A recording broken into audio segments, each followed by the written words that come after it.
He had promised his wife he would cook her favorite claypot rice, waiting for her to return from work. A month later, in the dead of night, he placed a still warm bowl of claypot rice on her tombstone. It had been a long time since they last met. This sausage was a new brand, perhaps the flavor wasn't as rich as before. Daniel didn't come, it was just him. Oh, right, he had something to tell her. A few days ago, he took Daniel for a DNA test. She must already know the results in her heart, right? He suspected his wife was having an affair. Ever since that thought arose, he carefully observed his son's face every day. His eyes, eyelashes, nose, mouth, none resembled him at all. The more he looked, the more he felt estranged. Gritting his teeth, he took Daniel for a paternity test. The moment he received the results, despite being mentally prepared, he still felt like a lightning bolt had struck the top of his head, with green smoke billowing all around him. He stood up from the table, throwing Daniel 20,000. Dad has to go out, buy some snacks for yourself, okay? Go to bed early tonight, no need to wait for me. After saying that coldly, he strode out of the house, not lingering for another second in that heavy atmosphere. Standing in the street, he pulled out his phone, intending to call someone to go for a drink to drown his sorrows, but he hesitated for a moment and then put it away. The child he had raised for 7 years wasn't his. Who could he tell this to? With a sigh, he went to a barbecue stall at the entrance of his apartment complex and ordered a double beer. Life had to go on, it wasn't a big deal. The familiar stall owner brought the beer, along with dozens of grilled skewers. Consider this meat my treat, don't just drink, eat a little. He paused, realizing what the owner was hinting at, then nodded heavily. Your family has lived here for over 10 years, all the neighbors are close. Everyone knows when something happens in any household. That's why recently, every neighbor he met offered a few words of comfort. And the reason? Half a month ago, his wife passed away. Thinking of this, he couldn't help but take out his wallet.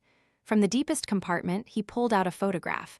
A sweet couple, leaning close, smiling discreetly at the camera. His wife's delicate face brought back memories. He clenched his hand, crumpling the photo into a ball. In the picture, the man with his arm around his wife's shoulder wasn't him.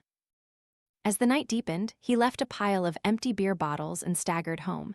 He fumbled with the key for a long time before managing to open the door, carrying the strong smell of alcohol. He stumbled inside. Wife, pour me a glass. His words caught in his throat. He painfully went to the bathroom to wash his face. As he passed Daniel's room, he vaguely saw light escaping through the crack under the door. Still not asleep. He gently pushed the door open, squinting at Daniel's small back as he sat at his desk, the desk lamp on, seemingly writing something. Are elementary school students this diligent nowadays? He was about to tell him to go to bed early, but he paused for a second and then abandoned the idea. After all, it wasn't his son, so he might as well just leave him be. He closed the door and staggered onto his bed. The next morning, he woke up to find Daniel had already left for school. He sat on the bed, wondering how to face the boy. After thinking for a while without any breakthrough, he entered Daniel's room, his eyes scanning every inch. A dinosaur plushie on the headboard, a superhero model in the cupboard, a row of popular science books on the desk. Where did this notebook come from? He didn't remember buying it for him. He walked over and picked up the thick notebook. Daniel's scrawled handwriting recorded his daily activities. It seemed to be a diary. How strange, when did he start keeping a diary? He quickly flipped through it and soon reached the last page. Immediately his eyes narrowed, staring blankly at the words densely filling the page. The page was covered with fresh ink, probably written by Daniel last night, but the content was extremely bizarre. Dad has found out. 6 simple words repeated hundreds of times, filling the entire page. It seemed Daniel had pressed down very hard. Each stroke had even indented the next page. Dad has found out. Found out what? Just as he was puzzled, footsteps suddenly sounded behind him. Startled, he turned his head. Daniel was standing at the door, calling out loudly, "Dad, I need to tell you something." He was stunned, pulled out his phone, and saw it was 4:00 p.m., Daniel's school dismissal time. Had he been looking at the diary all day? Time flew so fast. Daniel kept complaining he was hungry, so he hurriedly cooked a bowl of noodles to fill his stomach. As he was washing the dishes, a thought suddenly flashed through his mind. Why did he have a key? Why was he able to get into the house? That night, he had a nightmare. He dreamed his wife, covered in blood, was standing beside his bed, her mouth slightly open as if wanting to say something. He tried to focus and listen, but he couldn't hear her words clearly. Suddenly, his wife's face revealed horror. She uneasily turned her head to look towards the bedroom door, then gradually faded before his eyes. He desperately reached out, fruitlessly trying to hold her back, but only waved in the air. "Don't go," he awoke with a gasp. It took a while for him to realize it was just a dream. Amidst the lingering panic, he suddenly saw a thin silhouette imprinted on the blanket. It seemed someone was standing by his bed. The dream earlier, could it be? He turned his head happily, but only saw Daniel's figure. "Why are you awake in the middle of the night, running to Dad's room?" He frowned and snapped at him. Daniel said nothing, only looked at him with an expressionless face. His gaze sent shivers down his spine. He sat up and chased him back to his room. Just as he pulled back the blanket, Daniel's hand, hidden behind his back, suddenly raised. A cold glint flashed in the darkness. It was a fruit knife. Before he could react, the knife in Daniel's hand plunged down forcefully, aiming straight for his heart. Fresh blood soaked his pajamas, and his strength gradually drained away with the blood. In the intense pain, darkness enveloped him from all sides.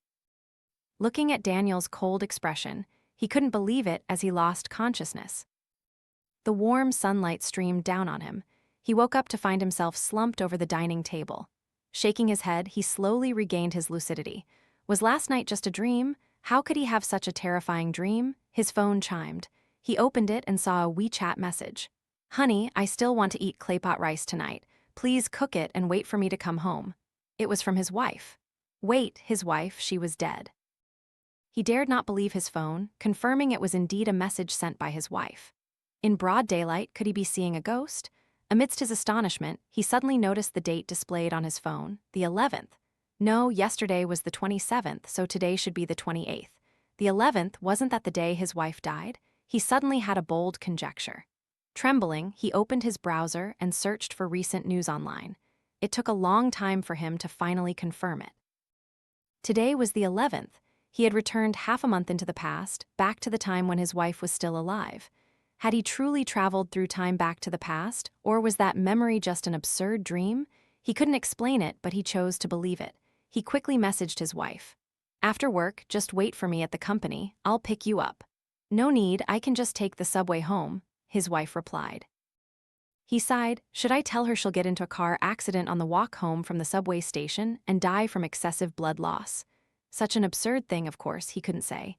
He just kept emphasizing, "Don't leave the company until I arrive, not even a step." Finally, seeing his somewhat angry tone, his wife reluctantly agreed. He breathed a sigh of relief.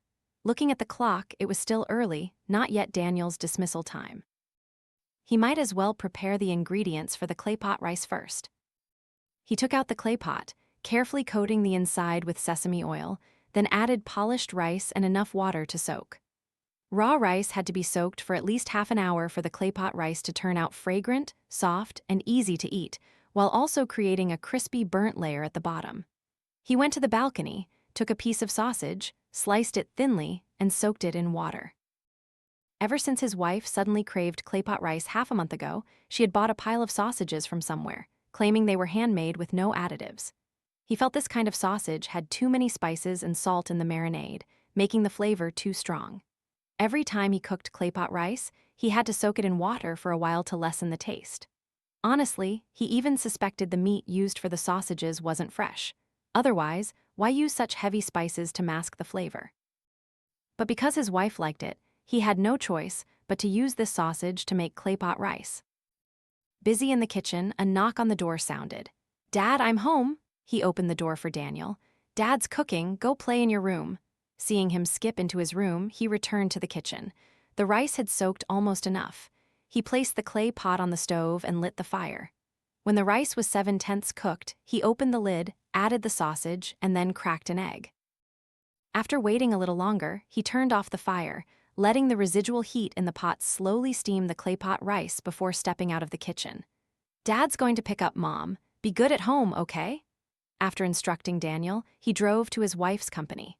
From a distance, he saw his wife standing in front of the building, occasionally glancing towards the street corner, clearly waiting for him. He slowed down, about to call her, when he suddenly noticed a figure stealthily peeking out from behind a nearby bend, seemingly staring at his wife. He frowned, about to shout, when the person seemed to realize something. He looked up at him, startled, then turned and ran, quickly disappearing from sight. What was surprising was that he had a faint sense of familiarity with that person. Is it a coincidence? He recalled his wife's car accident in his memory, and a vague sense of unease rose in his heart. "You're finally here." His wife got into the passenger seat, giving him a reproachful glance, then looked at the back seat. "Daniel didn't come with you?" "No, he's at home playing," he replied casually as he drove. His wife suddenly fell silent. He waited a moment, heard nothing from her, and turned his head questioningly, seeing hesitation on her face as if she had something to tell him.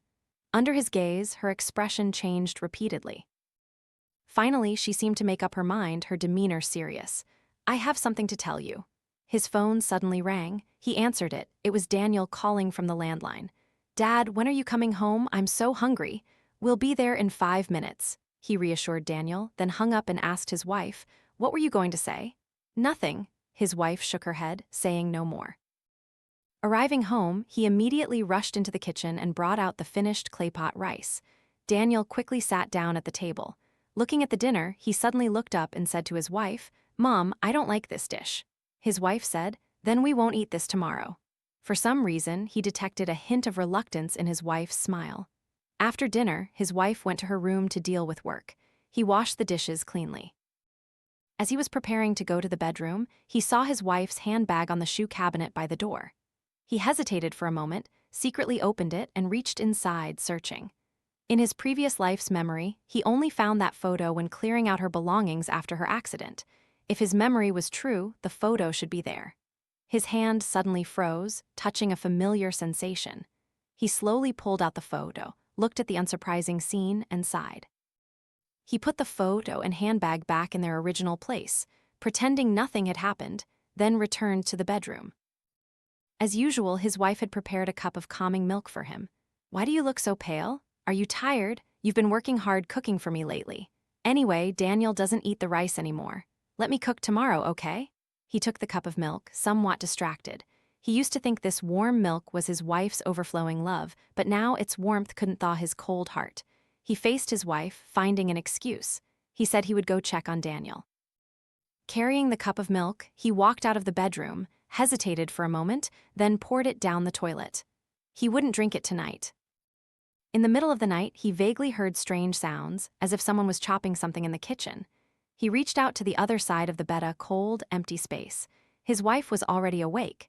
He put on his pajamas, carefully pushed open the bedroom door, and slowly walked to the kitchen door. Sure enough, he saw his wife there. She stood before the cutting board, holding up a kitchen knife, vigorously chopping a piece of meat. The meat looked very fresh, still with traces of blood. With each downward chop, fresh blood splattered everywhere. A few drops hit his wife's face, making her delicate features suddenly appear more ferocious. She seemed oblivious, just chopping with all her strength, blow after blow, as if she held a deep grudge against that piece of meat. Seeing his wife so unusual, he suddenly felt she was a complete stranger. He felt a little scared and was about to go back to the bedroom, but he accidentally bumped into the kitchen door. His wife jumped, turning her head in surprise. "You're awake?" Her surprised tone was as if she had seen something impossible. He thought to himself, "You're chopping meat so loudly, who wouldn't wake up?" He said nothing, just stared at his wife. At this moment, her face still had bloodstains, and her hand still gripped the knife tightly. Even though she had stopped, blood was still dripping from the blade onto the floor. Seeing his expression, his wife explained, "I'm chopping some meat for filling to make sausages." It turned out those sausages were homemade by his wife. Thinking of the dozens of sausages hanging on the balcony, he frowned. If so, hadn't his wife been chopping meat every night? Why had he never heard it before? He suddenly remembered the calming milk. Before, he had always drunk it without hesitation, but only today had he not. He suppressed his fear, pretending not to care. "Remember to wash your hands when you're done. I'm going back to the room." He turned and walked away casually, as if nothing was wrong. Passing Daniel's room, his eyes suddenly stopped. The door to Daniel's room was open. He stepped in, his gaze sweeping across the room. The bed was empty, the sheets disheveled. Daniel was nowhere to be seen. Where was the boy? Behind him, the sound of chopping meat in the kitchen resumed. He remembered that when he picked his wife up from work, she hadn't bought any meat. He swallowed, a cold shiver running down his spine. Suddenly, a pale hand reached out from under the bed, gripping his ankle tightly. He almost screamed, abruptly bending down to look, only to see Daniel peeking out from under the bed. "What are you hiding here for?" he asked irritably, trying to calm his racing heart. "SHH?" Daniel whispered. "I'm playing hide-and-seek with Mom. Mom hasn't won a single round yet." He snapped. "Your mom is clearly in the kitchen." "How could she be playing hide-and-seek with you?" Daniel suddenly fell silent, staring behind his back. It was then that he realized the chopping sound had stopped at some point. He turned his head and saw his wife standing behind him, her face devoid of expression, the blood-stained knife raised high, a cold, sharp gleam flashing. Daniel's laughter rang out. "Mom, I won the second round. Shall we play a third?" The knife flashed, intense pain struck, and red blood blurred his vision. The warm sunlight streamed down on him. He woke up to find himself slumped over the dining table. Shaking his head, he slowly regained his lucidity. He had another nightmare. His phone chimed. He opened it and saw a WeChat message from his wife. "Honey, I still want to eat claypot rice tonight. Please cook it and wait for me to come home." He instinctively looked at the date, the 11th. He was back again. This meant he had truly died the previous 2 times. Why did his wife and son both want to kill him? Why did he get reborn to this exact day every time he died? He was immersed in a huge mystery. Looking at his wife's message, he hesitated for a moment, then said nothing more, only replied with a "okay." He walked into the kitchen, took out the clay pot to soak the rice, then grabbed a piece of sausage. Suddenly recalling the sight of his wife chopping meat, he had a vague sense of foreboding. These sausages made him feel a little nauseous. A knock on the door sounded. Daniel was home right on time. Looking at the boy's innocent smile, he felt that beneath that simple exterior lurked many strange things. He dealt with Daniel, about to go into the kitchen, when a thought suddenly flashed through his mind. He called out to Daniel, who was about to go to his room. "Are you hungry yet? Dad will give you some money, go downstairs and buy some pastries to eat, okay?" Daniel gleefully took the money and skipped downstairs. Watching his figure disappear from sight, he went into Daniel's room. After searching for a while, he found that thick diary. He started reading page by page. From beginning to end, the first part was all normal. Then, at the entries from a month ago, he suddenly saw a very strange sentence. "Mom doesn't need me anymore." He flipped a few more pages. "Mom wants to tell Dad." He flipped a few more pages. "I win every day, let's play another round." He frowned. What did his wife want to tell him? She had never said anything explicitly. No, in the previous loop, she had tried to say something in the car, but Daniel's phone call interrupted her. He suddenly had a guess. Perhaps what his wife wanted to tell him couldn't be heard by Daniel. She had been avoiding Daniel, only attempting to speak or hint to him when the boy wasn't present. A hint. He suddenly remembered that a month ago, his wife had suddenly started craving claypot rice, asking him to cook it for her every day. This seemed to align with the diary entry, "Mom wants to tell Dad." Claypot rice? Claypot. Could his wife's intention be to warn him about Daniel? A cold sweat ran down his spine. He flipped to the last page of the diary. It was what he had seen yesterday. "I've replaced my dad with another one." His phone suddenly rang. After answering, a deep male voice spoke. "Are you Ms. Liu Yan's husband? She was in a car accident." He wasn't surprised. In his memory, his wife died at this exact time. Looking at the words in the diary, he suddenly had a crazy guess. Was his wife's car accident truly an accident? It was a week later after handling his wife's funeral. He sat at the dining table, using a lighter to burn the photo. After experiencing several deaths, his wife's infidelity had become a trivial matter. He turned towards Daniel's bedroom. The door was closed, no sound. He took a deep breath and called out loudly, "Dinner!" Daniel came out. Seeing the claypot rice on the table, he looked displeased. "I don't eat this." "But I like it," he said, staring at Daniel's seemingly innocent face, enunciating each word. "And Dad likes it too." Daniel's expression stiffened. A hint of coldness flashed across his childish face. He met his gaze for a few seconds, then suddenly smiled. "Dad, do you want to play a game too?" He suddenly reached out and squeezed Daniel's throat, yelling in fury, "You're not my son. What kind of demon are you?" Daniel's face flushed red from lack of oxygen, but his smile didn't diminish. "If you play the game, you can't lose. Mom always won, but in the end, she still lost one round." He ignored Daniel's words, continuously increasing the force in his hand. Finally, Daniel's eyes lost their luster, and he stopped moving. He released his hand, letting Daniel's body slide to the floor.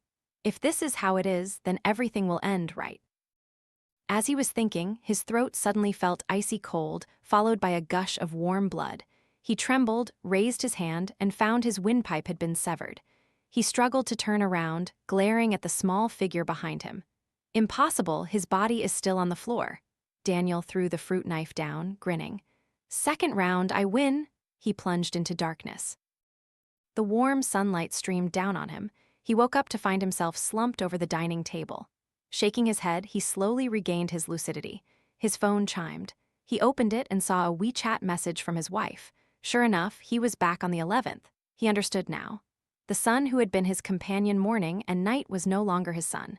No wonder the DNA test results were like that. Thinking of this, he felt a strange sense of quiet relief. It meant his wife hadn't betrayed him. So what about that photo? Daniel wasn't his son, but his wife was still his wife. He pondered for a moment. Not bothering with Daniel, who was about to come home from school, he immediately left the house. He didn't drive, instead taking a taxi to near his wife's company, hiding in a secluded corner to wait. After a long while, his wife's figure emerged from the building and walked towards the subway station. He clenched his fists, quietly following behind his wife. As he walked, he suddenly felt something was wrong. It seemed someone else was also following his wife. He slowed down, hiding behind a corner. Sure enough, he saw a man stealthily trailing his wife from a distance. Anger flared within him. He took a few strides, grabbed the wanderer by the collar, and dragged him violently into a secluded corner. "Who are you? Why are you following my wife?" The wanderer said nothing, only struggled continuously. "There are only 5 minutes left. She'll get into a car accident. If you tell me the truth now, I still have time to save her." As soon as he finished speaking, the wanderer stopped struggling. He felt a pang of sorrow. Ever since he realized that the love between him and his wife was just false memories, he had been able to coldly view his wife's death as a bargaining chip. He was about to press him for answers when the wanderer suddenly screamed in horror. "He's here! He's here!" He jumped, his grip unconsciously loosening. The wanderer immediately broke free and ran wildly without looking back. He intended to chase him but saw him rushing towards his wife, then actually brushed past her and charged frantically into the middle of the road. His eyes sharpened. He saw an unbelievable sight. On the previously clear road, as the wanderer ran, a small figure suddenly appeared. The wanderer embraced that figure, holding it tightly in place. In that instant, traffic on the street swerved wildly, crashing into each other. Blood was everywhere. Countless cars collided in a chain reaction, and the entire street became a wreckage. His wife's figure was also among them, covered in blood, slumped on the ground, her life unknown. He didn't hesitate for a second, walking in another direction. There, the wanderer and the figure he had dragged had been thrown high. He clearly saw that person was his son, Daniel. He approached them. The wanderer and Daniel were both severely injured, lying motionless in a pool of blood. Hearing his footsteps, the wanderer struggled to open his eyes and whispered weakly, "Killing him now won't bring him back to life." He understood. He looked around and found a broken bumper bar.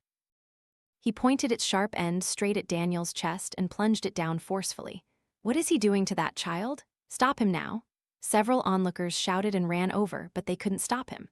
Fresh blood spurted from the wound and splattered onto his face, but he felt an overwhelming sense of satisfaction in his heart. Finally, it was over. Dropping the bumper bar, he staggered away. Everyone looked at him with horrified eyes. No one dared to block his path. Perhaps he looked no different from a demon himself now. Arriving home, looking at the house where he was now alone, he didn't feel lonely. Lying down on the bed, he intended to get a good night's sleep, but a thought suddenly popped into his head. His wife had a photo, didn't he? Who was his real wife? He overturned everything, ransacking the bedroom. Finally, in a pile of old, crumbling documents, he found a joint photograph. In the picture, he smiled brightly, next to a girl with gentle eyes. "I must find her."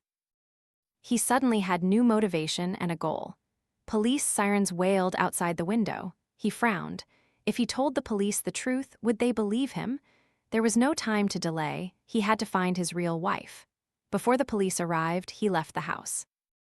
He had been watching the girl ahead for a long time. He pulled out the precious photo from his chest, using the streetlight to compare. It was her, his wife. But in his current state, was it really appropriate to reunite with her? He had been wandering for over a month. Afraid of being discovered by the police, he could only live with stray dogs and cats, surviving on food from dumpsters. His entire body was covered in dirt. His beard hadn't been shaved for a long time. If he rushed over like this, he would probably be mistaken for a madman. Just as he was hesitating, an angry shout suddenly rang in his ears. A burly figure rushed in front of him, grabbing his collar. "Who are you? Why are you following my wife?" he sighed internally. It turned out she had married someone else. That was fine too. He would silently wish her well. He was about to say it was just a misunderstanding when he suddenly heard a familiar voice. "Dad, what are you doing?" Behind the man, a small figure stepped forward. He could never forget that face, even if it turned to ash. The man gently said to Daniel, "Daddy caught a bad guy and is teaching him a lesson." He no longer heard the subsequent words, only staring intently at the boy. Seeing Daniel's triumphant smile, he suddenly understood. The game was never over. Everything, all the cycles of death, were just its cruel jokes. It was just that now it was bored with the game, so it had found a new dad. The man frowned, leaning close to his ear. "What are you muttering? Claypot rice? What claypot rice? What the hell does this damned wanderer mean?"